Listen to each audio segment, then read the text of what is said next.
Moving on. If harming our children and stealing their gift of eternal life is the greatest sin that can hurt God, then given the perfect symmetry of God's plan, the greatest way to resist those destroying our world for their ends would be just the opposite, protecting our children and enhancing their chance of choosing eternal life. Power is never given, it is taken. We, humanity, can assume our rightful power by each of us as individuals enacting the golden rule as the standard for all that we do, over and above anything to the contrary. Whether we are at work or at play, at all times we make that choice that represents the greatest truth, beauty, and goodness in any particular situation.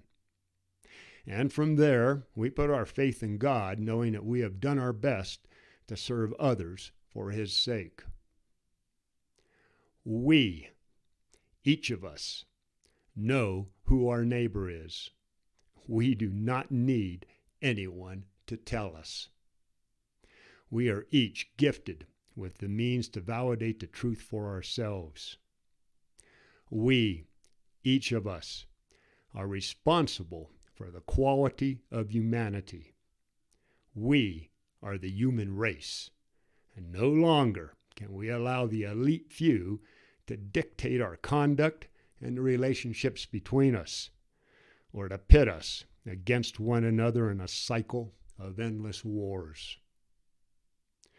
Humanity wins not by protests or fighting or continually trying new political systems, but rather by each of us acting according to our highest understanding of truth, beauty, and goodness. We are each full members in this world. We are not subjects.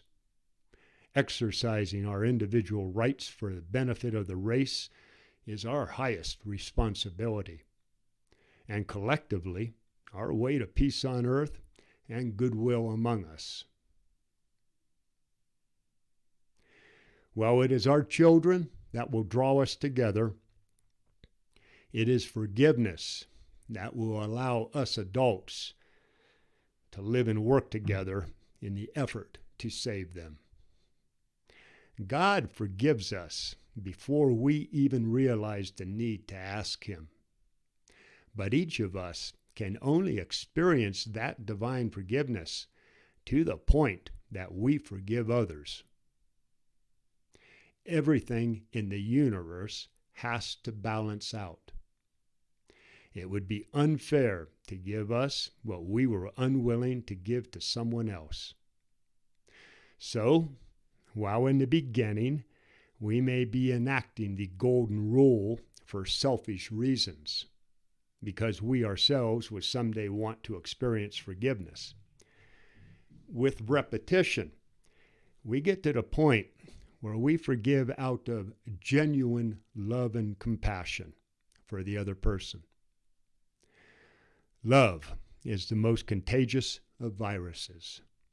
It is the essence of all that is eternally real, and it facilitates the relationships between us.